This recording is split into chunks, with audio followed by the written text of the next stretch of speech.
Good Thursday afternoon, guys. I'm going to use today's vlog to address a question that was posted in a Facebook group today. This question might sound kind of condescending at first. Now, but you have to realize Facebook groups, well, the internet in general, it's really hard to tell somebody's tone when they're asking a question or starting a conversation. So I don't know if this person was legit or just, I don't know. But it is a very legit question. But if you are familiar with Facebook or social media at all in general, you know how sanctimonious some people can be. And I don't know if this person is that way or if they're just honestly asking an honest question. But the question is, let me get to it really quickly. It reads, I'm not passing judgment, so please don't think that. First of all, you start off like that. It sounds like you're passing judgment. I'm just throwing that out there. It continues, I am wondering if someone can explain to me why many think and say autistic kids are hard to raise. I have 5 kids and only one is autistic. My kiddo with ASD, autism spectrum disorder, is the easiest one to raise. Does it get harder as they get older or something? And as you can tell, as you can probably guess, there's a whole slew of replies. I was trying not to judge her comment per se. Sorry, there's my phone. Rather than just give her an open, honest answer about certain children and certain families. First of all, every family dynamic is going to be different. Every kid is going to be different. Every situation is going to be different. My kid may not be like your kid. Your kid may not be like my kid. But I have 2 on the spectrum, an 8-year-old and a 3-year-old. And they both are completely different in a lot of ways. Some ways they're the same. They share the same triggers. Food sensitivity, clothing sensitivity,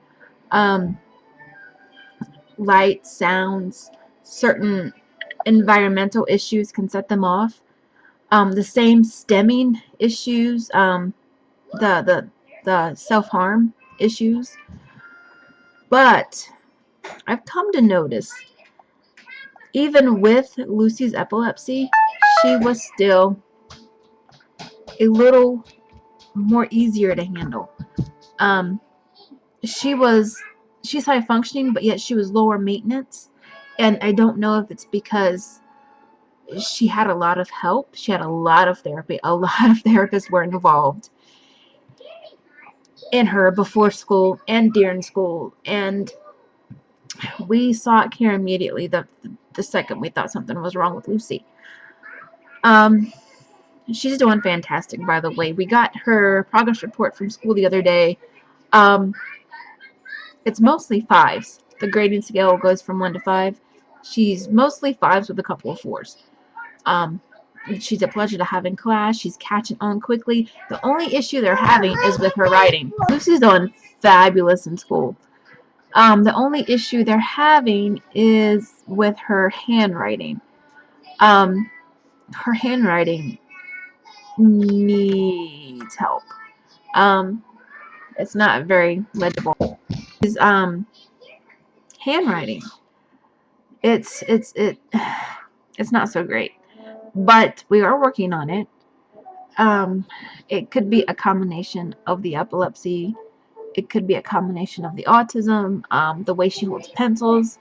We're working on it. She's going towards that goal of making it more legible. But in school, in general, she's doing fantastic. I mean, this girl is blowing through every little thing they give her. But as I was saying, back to the difference between families and kids and so forth, and back to the original question, because I'm kind of jumping off the train here. But it really depends on everybody's situation and everybody's medical diagnosis. It just really depends on the situation itself. Annie is more high maintenance. Even though she's higher functioning too, she's still higher maintenance. I mean, she will run. She has no fear of anything whatsoever. So you have to really pay attention to when the door opens, or when you're crossing in traffic, like crossing the street, or if you're in the grocery store and somewhere public. She will run. You have to keep an eye on her at all times. I'm not exaggerating.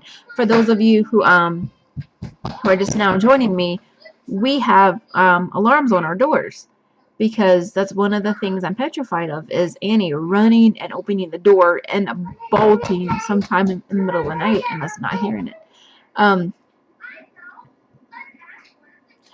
But it really just depends on the situation and the child itself. I mean, will it get easier? I don't know. I don't know. It's gotten easier with Lucy, but then again, she's 8 and she hasn't hit puberty yet, which I imagine is going to be a lot of work. And Annie, she's only 3, getting ready to start Head Start and preschool. So I imagine it'll get a rainbow.